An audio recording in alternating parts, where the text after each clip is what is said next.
परंपरेची सुरुवात झाली प्रतापगडाच्या पायथ्याशी. दिवस होता चंपा षष्ठी.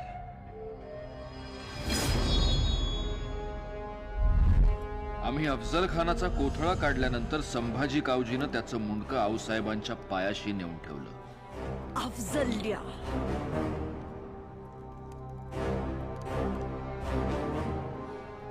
याचं शिर राजगडाच्या बालेकिल्ल्यात बसवा, निवेद चालवा.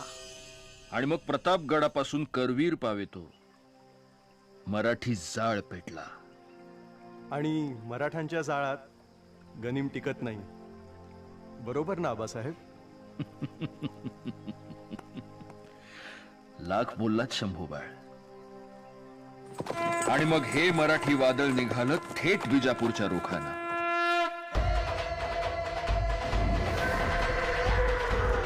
पहिला